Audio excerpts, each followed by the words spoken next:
Hello, నానమ్మ గారి వంట.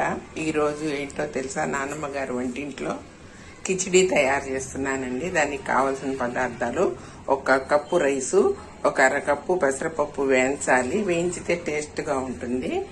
1 క్యారెట్, 1 ఆలుగడ్డ,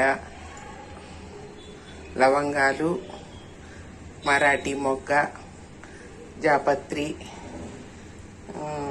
దాల్చిన చెక్క, సాజీరా, 4 పచ్చిమిర్చీలు, అల్లం పేస్టు, కొత్తిమీర, పుదీనా, కొన్ని పచ్చిశనగలు కూడా నానబెట్టేసి వేస్తే బాగా టేస్ట్గా ఉంటాయండి. నేను వేసేటప్పుడు మీకు చూపిస్తాను. ఈ కప్పు బియ్యాన్ని మనం కడిగేసుకొని కప్పుకి 2 కప్పులన్నర రైస్ వేసుకుంటే, రైస్ 2 కప్పుల 2.5 వాటర్ వేసేస్తే బాగా పుల్లుగా వస్తుంది. చాలా బాగుంటుంది. మీకు చేసేటప్పుడు మళ్ళీ పెడతాం. ఇవాళ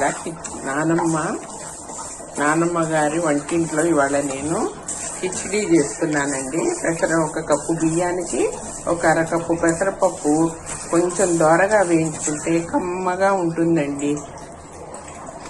చాలా రుచిగా ఉంటుంది. పచ్చిపప్పు పోస్తే రుచి ఉండదు. కొంచెం వేయించండి. వేయించితే ఆ టేస్టే వేరండి. భలే టేస్ట్గా ఉంటుంది. వేయించుకుంటే కమ్మగా ఉంటుంది. 1 కప్పు రైస్కి అరకప్పు పెసరపప్పు. ఇవాళ నానమ్మ గారి వంటింట్లో ఇవాళ నేను కిచిడి చేస్తున్నానండి. 1 కప్పు బియ్యానికి 1 అరకప్పు పెసరపప్పు కొంచెం దోరగా వేయించుకుంటే కమ్మగా ఉంటుందండి. చాలా రుచిగా ఉంటుంది. పచ్చిపప్పు పోస్తే రుచి ఉండదు. కొంచెం వేయించండి. వేయించితే ఆ టేస్టే వేరండి. భలే టేస్ట్గా ఉంటుంది. వేయించుకుంటే కమ్మగా ఉంటుంది. 1 కప్పు రైస్కి అరకప్పు పెసరపప్పు. హలో ఫ్రెండ్స్, స్టవ్ రాజేసేసి దీంట్లో 2 గరిటెల ఆయిల్ వేసుకున్నాం. దింపేటప్పుడు నెయ్యి వేస్తే బాగుంటుంది. ముందైతే 2 గరిటెల నూనె వేసి చేస్తాను. తర్వాత నెయ్యి వేస్తాం దింపేటప్పుడు. ఈ నూనె బాగా కాగాలి.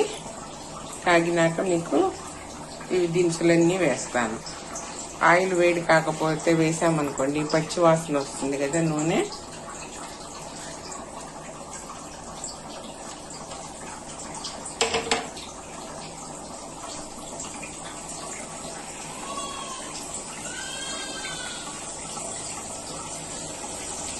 రెండు దాల్చిన చెక్క, సాజీరా, మొగ్గ, జాపత్రి, సాజీరా, 2 పచ్చిమిర్చీలు, సాజీరా కూడా ఇప్పుడే వేసేసుకున్నాను. వీటన్నిటిని వేయించుకోవాలి.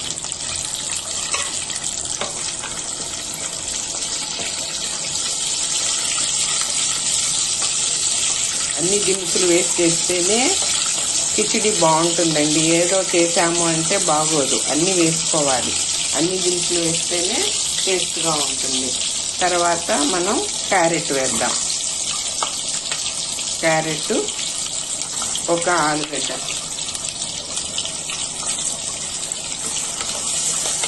అది కూడా వేగాలి. చాలా బాగుంటుందండి కిచిడి. చిన్నపిల్లలకి ఇష్టము, పెద్దవాళ్ళకి కూడా మెత్తగా ఉంటుంది. పాపం పళ్ళు లేకపోయినా పెద్దవాళ్ళు కూడా బాగా తింటారు. ఇవి కొంచెం వేగాక అల్లం పేస్ట్ వేద్దాం. అల్లం పేస్ట్ కూడా పచ్చి వాసన పోయిందాక వేయించాలి.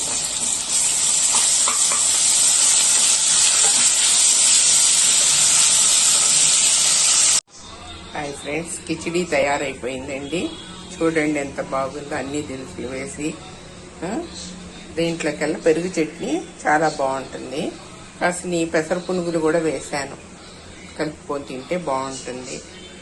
ఫ్రెండ్స్, సబ్స్క్రైబ్ చేసుకోండి, లైక్ కొట్టండి. ఏమన్నా ఉంటే కామెంట్స్ కూడా చేయండి. నేను కామెంట్స్ కూడా రెడీగా ఉన్నాను. అన్ని దినుసులు వేస్తే ఎంత కమ్మగా ఉంటుందో. పెద్దవాళ్ళకి చాలా ఇష్టం, పిల్లలకి కూడా క్యారెట్లు అవి తినరు కదా. ఇలా చేసి పెట్టామనుకోండి, వాళ్ళు శుభ్రంగా తెలియకుండా తింటారు. చేస్తారు కదా ఫ్రెండ్స్. Okay, bye.